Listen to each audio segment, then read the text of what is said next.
Bienvenue dans cette conférence, cette alerte qui porte sur l'intelligence artificielle en voie d'occuper la place de l'homme et même la place du créateur de l'univers. Je suis Julien Kabouyaya, informaticien généraliste et un des acteurs du NTIC au Grand Nord, à République démocratique du Congo.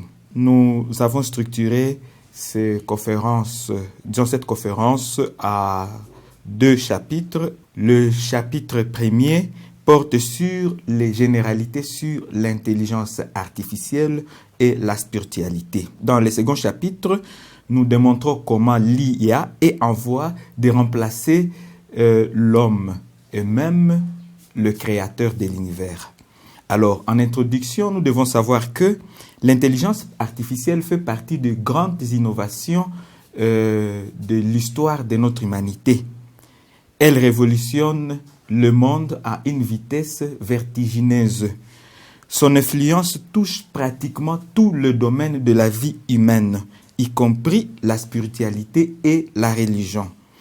Ce qui se passe actuellement dans le monde donne l'impression que, dans les jours à venir, c'est l'intelligence artificielle qui devra décider, qui devra guider et imposer des règles à suivre.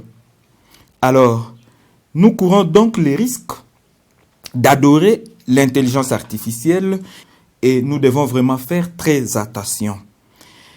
Pendant que nous vivons normalement notre vie de routine, une nouvelle religion est en train de prendre forme à notre insu. Elle a une structure, elle a une doctrine, elle a même un plan que nous ignorons pour contrôler le monde. Alors, de ce qui précède, j'ai trouvé utile de faire cette présentation dans l'objectif de vous alerter sur les différentes déviations de l'intelligence artificielle en général et en particulier les déviations de l'intelligence artificielle qui touche la spiritualité. Alors, quels sont les objectifs de notre présentation? C'est que de manière générale, cette présentation, donc les participants à cette conférence, pourront maîtriser les tendances de l'intelligence artificielle, c'est-à-dire les tendances technologiques de l'intelligence artificielle qui touchent la spiritualité. Alors, les objectifs spécifiques sont de dénoncer les déviations de l'IA qui touchent la spiritualité. Nous voulons révéler aussi certains aspects de l'intelligence artificielle, les aspects occultes, les aspects cachés de l'intelligence artificielle que nous ignorons. Enfin, nous vous proposons un comportement à adopter face à ces déviations de l'intelligence artificielle. Sans plus tarder, nous commençons le premier chapitre ou le premier point qui porte sur les généralités sur l'intelligence artificielle et la spiritualité. C'est d'ailleurs ça, je me rappelle, pas plus tard qu'hier, on était en train d'aller évaluer les étudiants dans une soutenance de travaux de mémoire et de fait d'un cycle en informatique à l'Université de l'Assomption au Congo. Et beaucoup de mes collègues me disaient, mais comment l'intelligence artificielle et la spiritualité, y a-t-il vraiment un rapport? Et c'est ça l'objectif de ces premiers chapitres. Nous donnons le rapport entre l'intelligence artificielle et la spiritualité. C'est-à-dire, nous définissons les concepts clés du sujet. Il s'agit du concept spiritualité et du concept intelligence artificielle. Et à la fin, nous établissons un rapport, un lien entre l'intelligence artificielle et la spiritualité. C'est le contenu de ce point. Alors, parlons de la spiritualité. La spiritualité, c'est quoi? D'une manière simple, la spiritualité, c'est la croyance à quelque chose d'autre que soi. Nous croyons par exemple à l'existence d'un être suprême que nous appelons Dieu, que nous ne voyons pas, mais nous savons que quelque part, il y a un être suprême. Certains l'appellent Dieu, les autres l'appellent Allah, les autres l'appellent grand architecte de l'univers. Et alors, nous croyons encore aussi que, par exemple, il y a une vie après la mort pour des spiritualités chrétiennes. Certains expliquent que nous sommes une incarnation. on suppose qu'avant notre vie, nous étions de vivre dans certains passés, disons dans d'autres vies passées. Ça dépend d'un courant spirituel ou un autre. Alors, ici, quand nous parlons de la spiritualité, vous comprenez que on ne peut pas parler de la spiritualité sans parler de la constitution de l'homme. L'homme est constitué du corps physique, comme Julien. Le corps physique, c'est tout ce que vous voyez ici. Le corps, vous pouvez le toucher. L'homme, donc le corps est physique, il est matériel. L'homme, il est aussi constitué de l'âme. L'âme est immatérielle. Bien que dans d'autres courants spirituels, on nous présente aussi d'autres types de corps qui ne sont pas matériels. Il y a certains courants spirituels qui vont par exemple vous parler que l'homme a ce qu'on appelle le corps astral, le corps énergie. Alors ça dépend d'un courant et d'un autre. Alors la spiritualité, c'est donc tout ce qui touche l'âme. Tout ce qui touche l'âme, c'est la spiritualité. Je me rappelle d'un prêtre catholique qui disait un jour dans une conférence il disait ça aux médecins. Il dit, vous êtes le médecin du corps, mais nous sommes le médecin de l'âme. Alors, quand nous avons tout ce qui touche l'âme, on est donc dans la spiritualité. Alors, pour parler de quelques exemples de spiritualité les plus courantes, nous avons le christianisme, par exemple. Le christianisme, c'est la croyance à l'existence de Jésus-Christ comme unique, comme sauveur qui est venu mourir pour nous sauver du péché originel. Et nous pensons que Jésus-Christ est là et il joue la médiation entre les hommes et Dieu. Nous avons le bouddhisme qui est aussi un autre courant spirituel où on croit aux enseignements du prophète Bouddha. Nous avons l'islam, on croit aux enseignements du prophète Mahomet. Nous avons l'ésotérisme qui est aussi un courant spirituel qu'on appelle encore l'occultisme. Et dans ce courant spirituel, ce qui est ésotérique est occulte. Et occulte, c'est ce qui est caché. Et c'est réservé aux seuls initiés. Pour connaître les connaissances ésotériques ou occultisme, il faut être un initié. Différemment du christianisme où on suppose que la foi chrétienne est solennelle. Nous proclamons solennellement que voilà, Jésus-Christ est ressuscité. Voilà, pour ne citer que ces quelques exemples de quelques formes de spiritualité qui existent. Et alors, c'est quoi l'intelligence artificielle? L'intelligence artificielle a beaucoup de définitions selon beaucoup d'auteurs. Mais ici, moi, j'ai essayé de résumer cette définition par une phrase très simple en disant que l'intelligence artificielle, c'est une technologie qui permet aux ordinateurs et aux machines d'effectuer certaines tâches à la place de l'homme. On peut résumer ça comme cela. Et aujourd'hui, l'intelligence artificielle est présente dans tout le domaine de la vie humaine. L'intelligence artificielle est transversale. En médecine, par exemple, on utilise l'intelligence artificielle pour soigner le malade. Nous apprenons que dans des pays développés, il y a déjà des robots qui peuvent faire la chirurgie. Il y a des robots qui peuvent consulter un malade, ils peuvent donner les diagnostics et même proposer un traitement.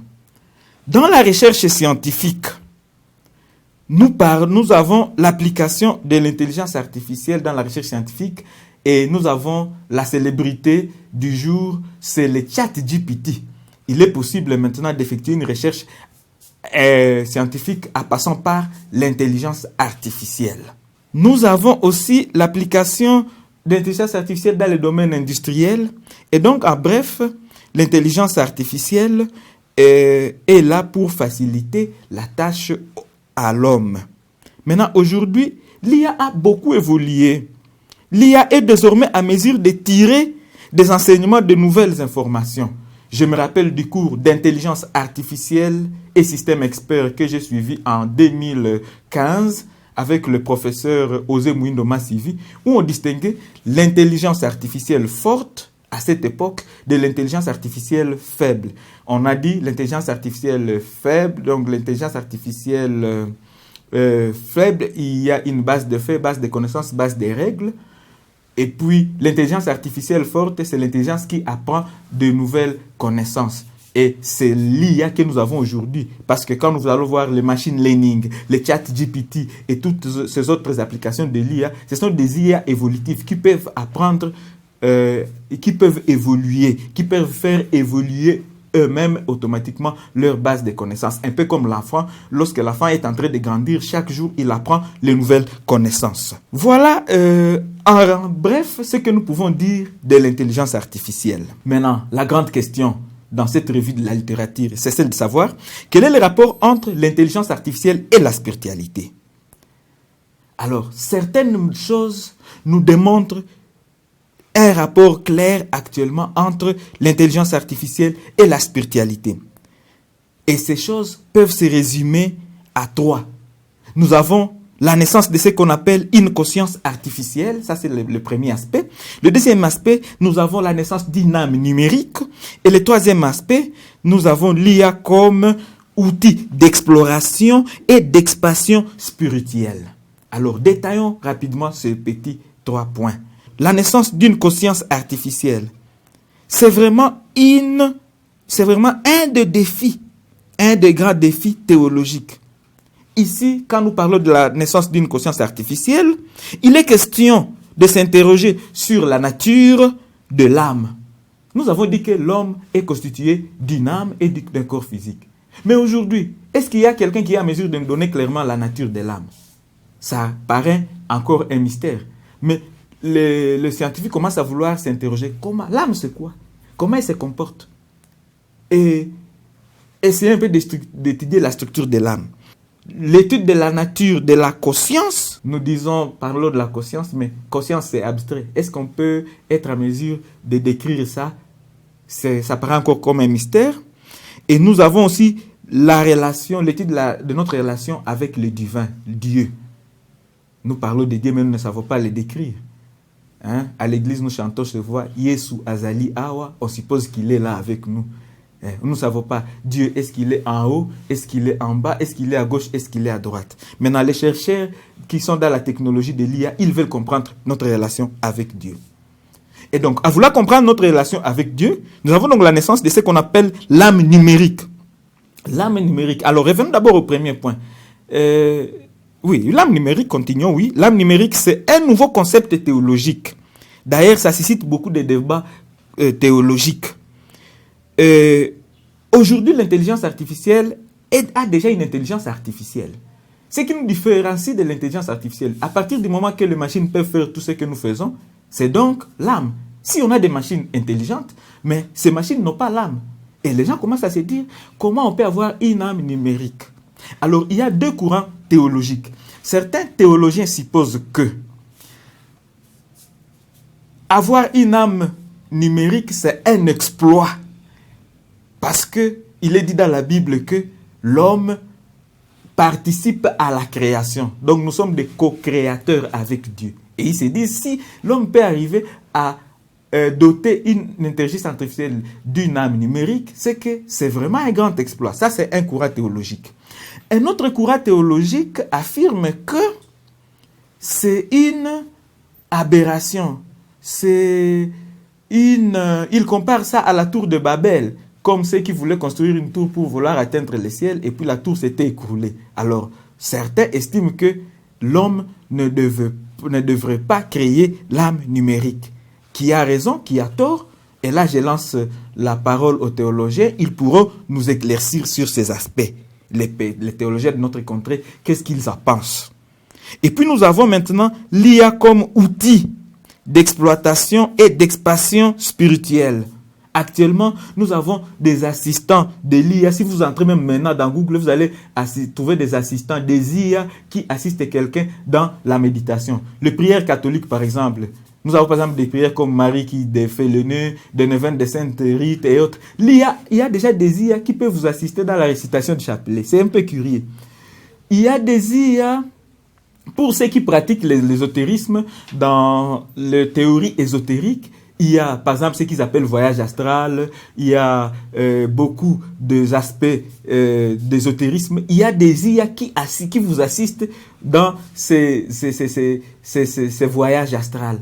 Vous les avez même maintenant, si vous cliquez dans Google, vous allez trouver ces IA d'assistance à la méditation. selon la spiritualité X ou Y, il y a déjà des IA qui sont déjà là-bas. Et revenons maintenant dans notre spiritualité chrétienne, il y a des IA qui interprètent des textes sacrés et on parle même de l'hermétique algorithmique. Pas plus tard qu'il y a quelques années, on a entendu parler d'un pasteur japonais qui pouvait bénir le mariage, une intelligence artificielle qui pouvait bénir le mariage. Donc vous voyez à quel niveau nous sommes déjà avec l'intelligence artificielle.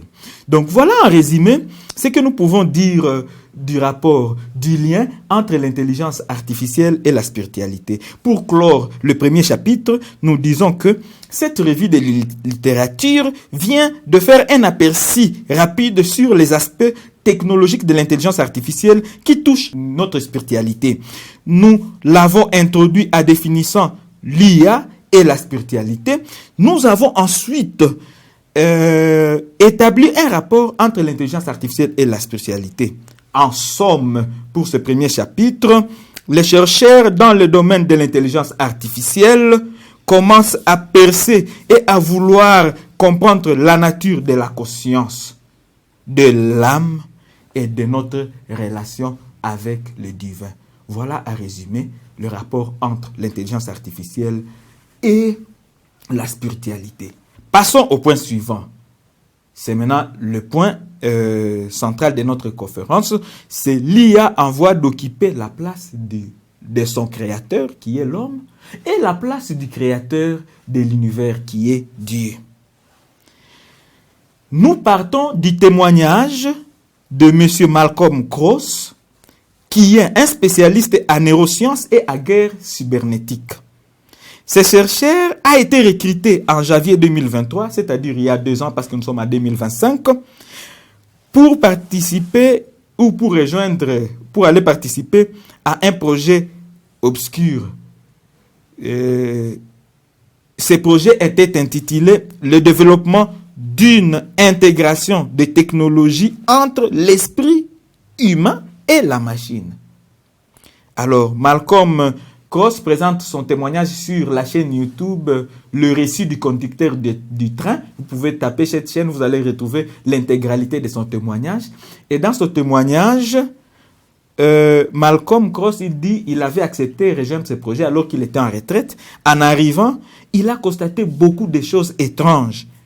Un concept qui revenait plusieurs fois dans l'équipe du projet, de réaliser ce projet, c'était le schéma du futur.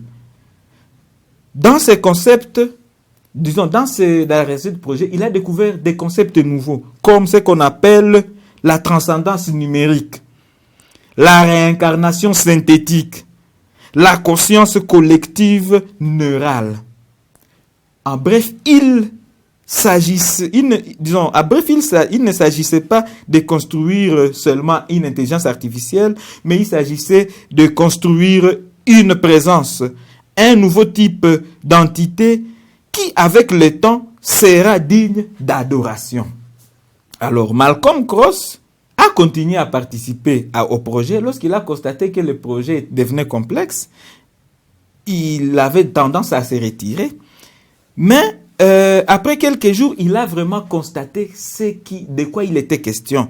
Et c'est là qu'il a découvert que le groupe qu'il avait invité, ce n'était pas n'importe quel groupe. C'était une église légalement enregistrée au nom de Way of the Future, pour dire le chemin du futur. Voilà, vous pouvez voir l'illustration de l'église juste à côté là.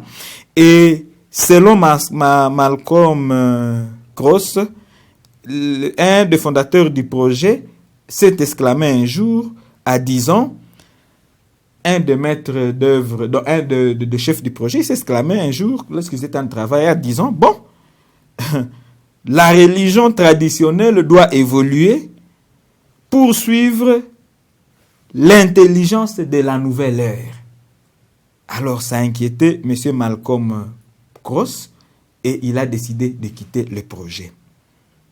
Et alors, qu'en est-il maintenant de l'intelligence artificielle aujourd'hui? C'est le point suivant.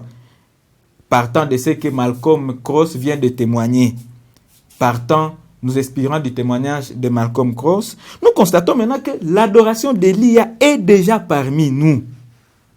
Parce que regardez, en observant les enfants, en observant ce qui se passe actuellement dans le monde, on peut confirmer que le témoignage de Malcolm Cross est exact.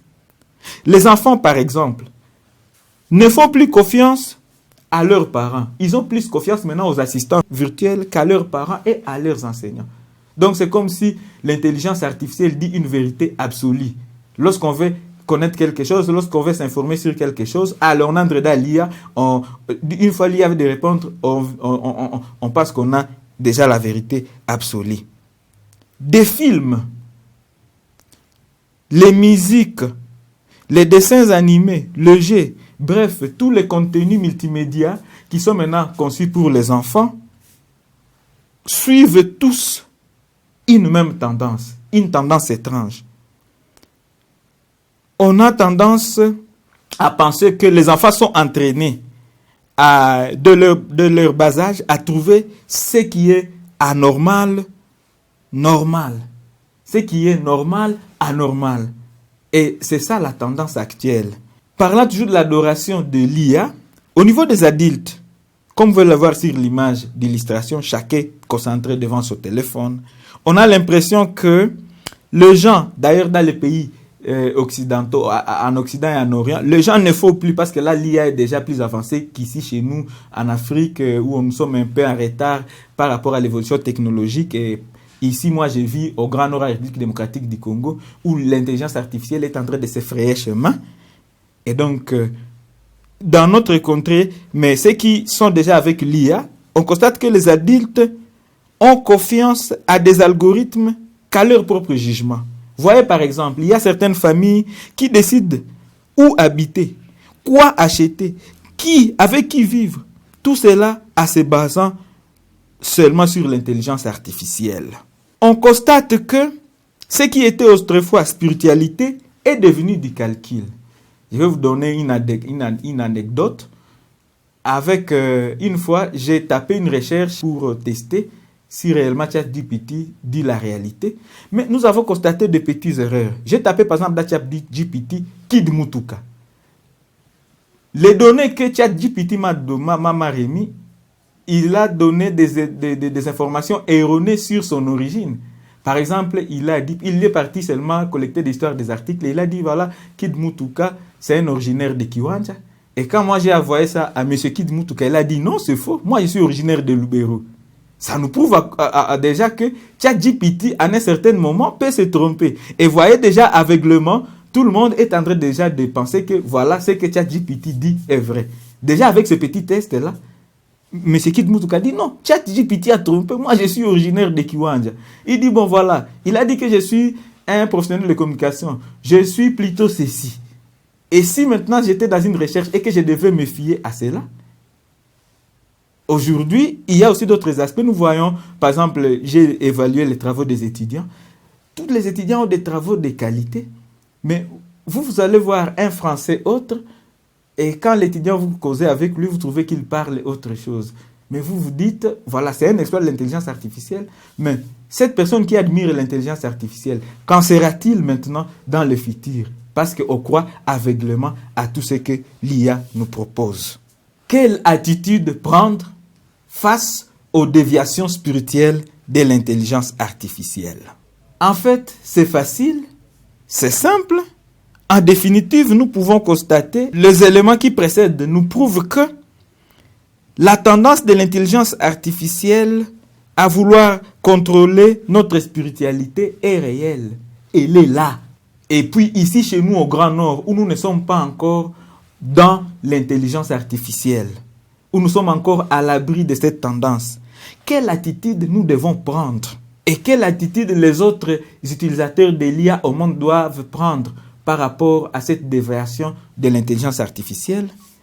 Nous proposons d'être méfiants. La méfiance. Nous devons simplement nous méfier des usages spirituels de l'intelligence artificielle et la considérer uniquement comme un outil au service de l'humanité et non l'inverse. Nous vous remercions pour votre aimable attention. N'oubliez pas de nous marquer dans les commentaires votre point de vue par rapport à ma présentation écrivez en commentaire tout ce que vous pensez, ça pourra nous aider à enrichir notre recherche. La phase suivante, c'est que nous allons nous rencontrer maintenant avec les spécialistes en théologie pour recueillir leur point de vue par rapport à ce que nous venons d'exposer. Et enfin, nous vous remercions et nous vous demandons d'appuyer cette chaîne pour permettre la production de plus de contenus scientifiques vidéo. Si vous êtes aimé et si vous êtes marqué par cette présentation, nos numéros de téléphone sont là. Vous pouvez nous contacter et contribuer pour que nous puissions encore produire plus de contenus vidéo que vous allez exploiter gratuitement sur la recherche scientifique dans le domaine technologique. Nous vous remercions.